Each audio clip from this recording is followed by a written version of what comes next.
Lili merasa aneh. Suaminya tidak pernah seegois itu. Dia memberanikan diri melangkah untuk membuka pintu. Lili buka pintu dengan pelan. Namun yang tampak adalah sosok pocong ireng dengan pandangan yang mengerikan menatap padanya.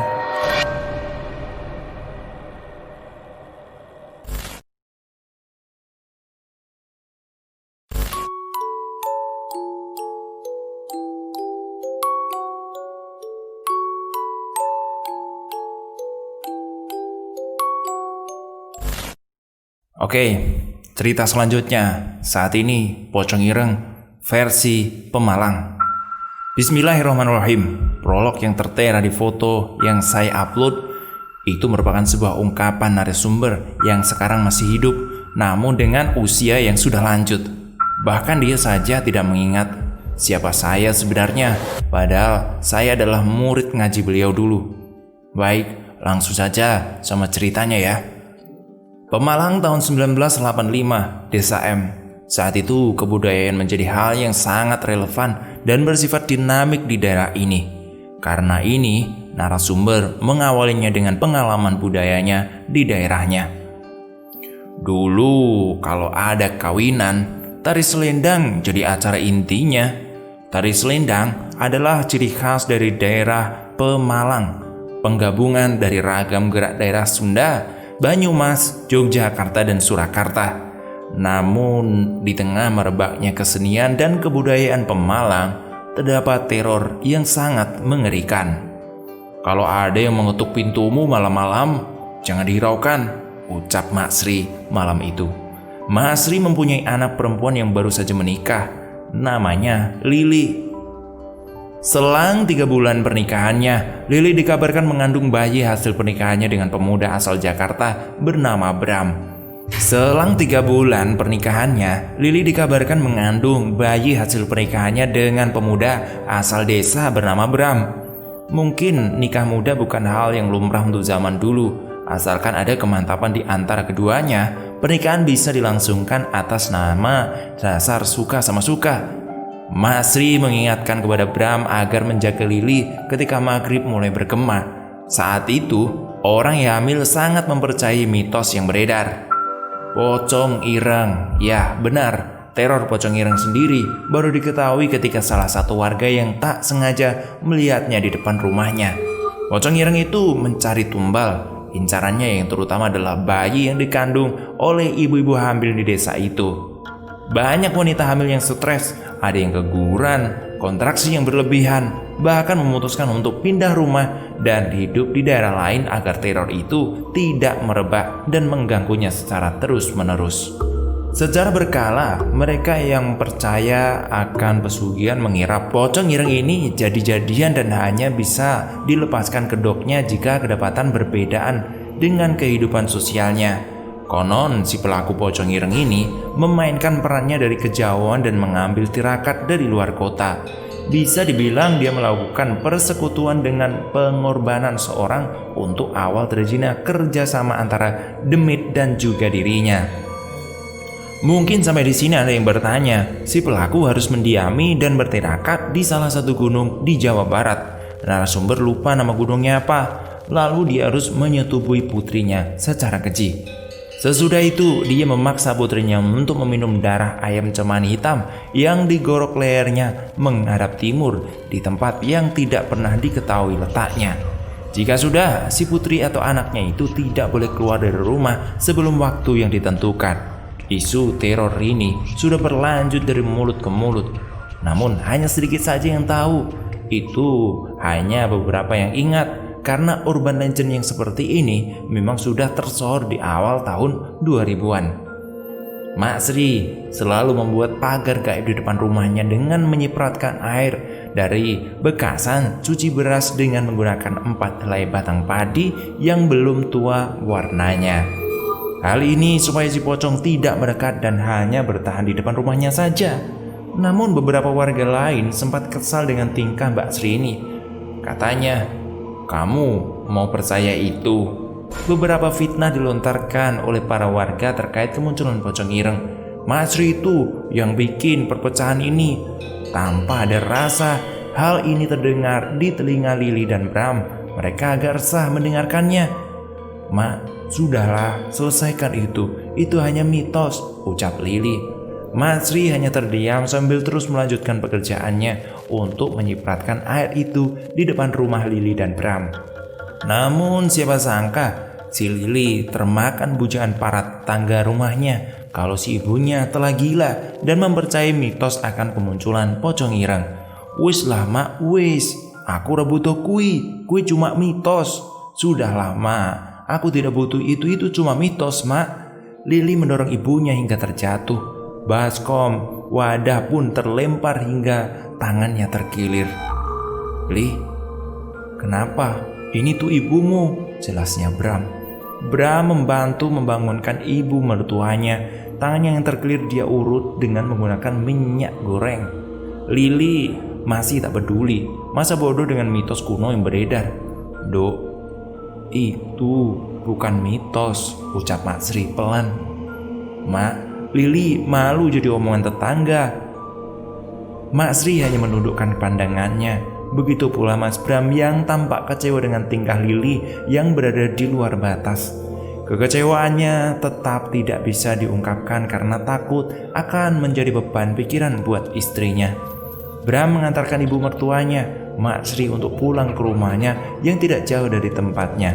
Lili hanya bersikeras melakukan hidupnya dengan normal tanpa ada gangguan. Bukan itu yang dimaksud Mak Sri. Sempat-sempatnya dia melakukan ide bodoh bukan berarti tidak bermakna, karena orang tua lebih mengetahui manis pahit dan pengalaman serta cerita dari leluhurnya. Tepat setelah azan Isya berkumandang, Bram belum juga datang. Hati Lili menjadi gersah. Mungkin saja dia bermain di luar dengan teman-temannya. Keadaan yang hamil ini telah menjadikan Lili stres berat. Mana lagi dia masih kepikiran dengan perkataan tetangga yang menyebut ibunya sendiri gila. Teror pocong ireng juga salah satunya selalu mengganggu ibu hamil. Lili hanya menunggu di ruang tamu dalam rumahnya. Sesekali dia mengelus-ngelus perutnya yang sedikit membuncit itu. Pukul 10 malam, tidak ada tanda-tanda kedatangan suaminya. Bram sudah kelewatan batas dan tidak menjalankan amanah dari mertuanya untuk menjaga Lili. Lili tertidur di ruang tamu. Tepat pukul 1 pagi, dia terbangun karena ada ketukan pintu. "Cih, tidak usah pulang, tidur di luar." Namun ketukan pintu itu masih terdengar. "Dengar nggak? Tidak usah pulang, tidur saja di luar," kesal Lili. Suara itu tidak hilang, masih saja berbunyi di kesunyian malam. Lili merasa aneh. Suaminya tidak pernah seegois itu. Dia memberanikan diri melangkah untuk membuka pintu. Lili membuka pintu dengan pelan. Kiranya dia akan mendapati suaminya dan langsung memeluknya untuk meminta maaf. Namun yang tampak adalah sosok pocong ireng dengan pandangan yang mengerikan menatap padanya. Bau busuk tercium seketika. Wajahnya tak bisa dikatakan lagi, hancur dan berantakan.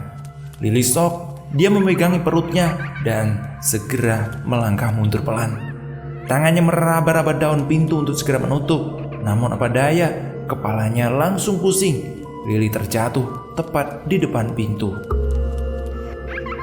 Subuh, tepatnya, Bram terkejut melihat istrinya tertidur di depan pintu. Darahnya berceceran dari kakinya. Kemungkinan besar ada kontraksi di perutnya. Lili segera dibawa ke dukun bayi. Barangkali cara ini lebih efektif. Isu diterornya Lili oleh pocong ireng menyebar luas. Para warga membenarkan teror itu. Kata dukun bayi itu pada Bram, "Bojomu kakean pikiran.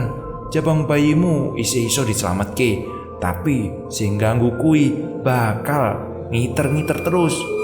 Ini nih artinya, istrimu kebanyakan pikiran, bayimu masih bisa diselamatkan, tapi si pengganggu bisa saja terus mengejar, ucap dukun itu menatap Bram. Lili masih shock. Dia takut kehamilannya akan gagal, manakala sosok itu masih menerornya. Dia masih teringat dengan perkataan ibunya, sosok itu benar-benar ada. Tapi untuk apa menyerang orang hamil? Pertanyaannya. Seketika Lili dan Bram kembali ke rumahnya, dia mendapati ibunya sedang menyipratkan air yang kemarin tidak sempat dituntaskan.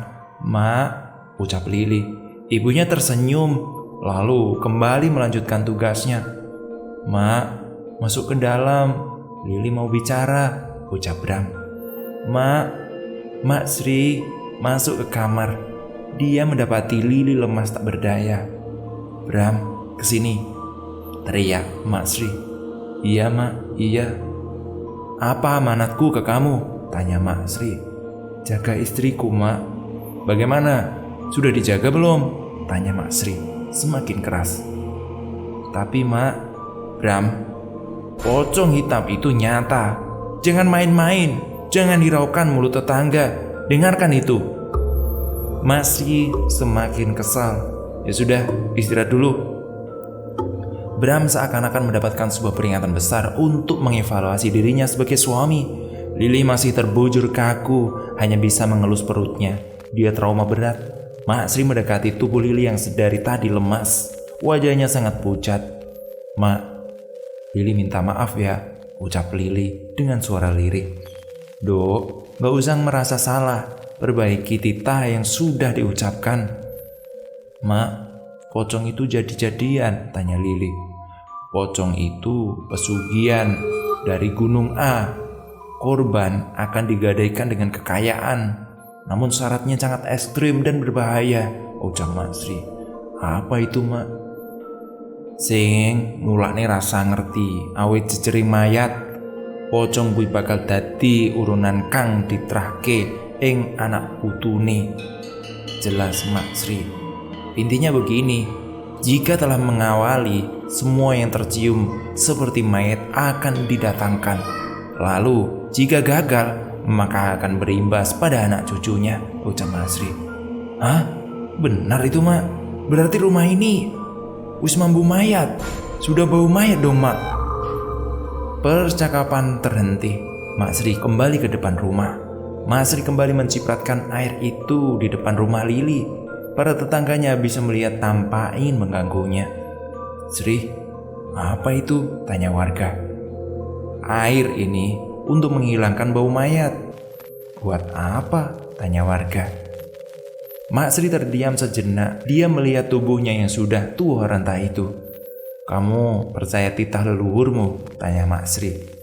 Titah apa? Tanya balik salah satu warga yang sangat ngeyel dengan penjelasan Mak Sri. Masukkan sandal, baju kamu dan anakmu jika matahari telah tenggelam.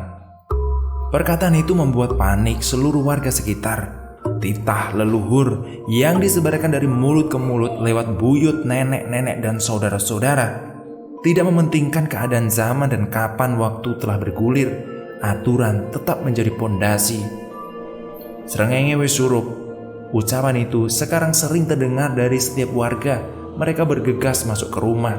Seluruh barang yang berada di luar segera dimasukkan ke dalam rumah untuk mencegah bau mayat. Hingga malam tiba, tidak ada warga yang berkeliaran. Mereka saling menatap jendela mereka masing-masing. Siapakah yang malam ini akan diteror? Diketuk pintunya berkali-kali hingga membuat kepala pening dan pusing. Mak Sri sengaja tak pulang ke rumahnya. Dia memilih menjaga Lili karena si Bram belum becus untuk menjaga anak sematawayangnya itu. Bram, sini, ucap Mak Sri. Bram segera menuju ruang tamu sambil membawa teh hangat untuk Mak Sri. Ya mak, ya. Nanti jika tengah malam, jangan buka bagian belakang pintu. Dia akan menyerang di bagian belakang. Jika masih mengganggu, siram air ini lewat lubang bawah pintu, ucap Mak Sri sambil menyerahkan wadah berisi air khusus itu. Siap mak, siap.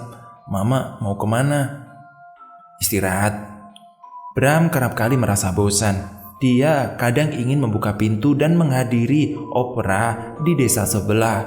Namun semenjak kemunculan pocong ireng itu, semua aktivitas itu terhenti. Tepat di tengah malam, keheningan itu terputus. Mak Sri tertidur pulas di ruang tamu. Bram sesekali menengok kamar istrinya. Semua aman, tapi suara ketukan itu memecah belah kenyamanannya. Suara ketukan pintu itu terdengar jelas oleh Bram. Asalnya benar dari belakang. Bram mulai tidak tenang.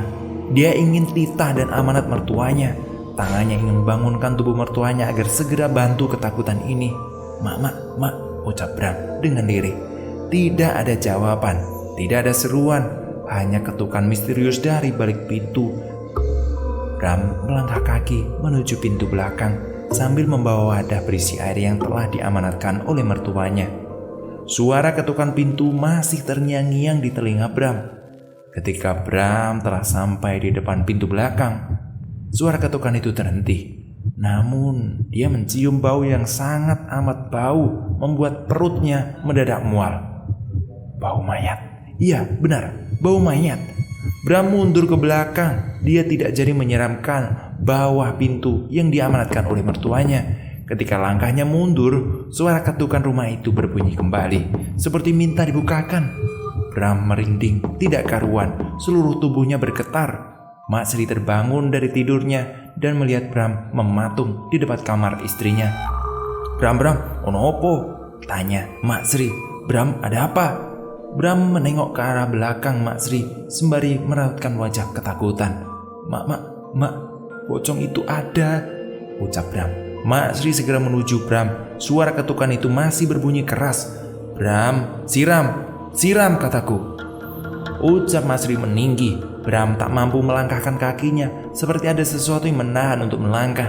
Diambilnya wadah itu oleh Mak Sri dan segera menuju pintu yang dimaksud. Bau mayat. Balik gue, ojo mrene malih. Balik nang tuanmu, ojo mrene malih. Bau mayat, pulang kamu. Jangan kesini lagi. Pulang ke tuanmu, jangan kesini lagi. Pergi, teriak Mak Sri sambil menyiramkan air itu di bawah pintu.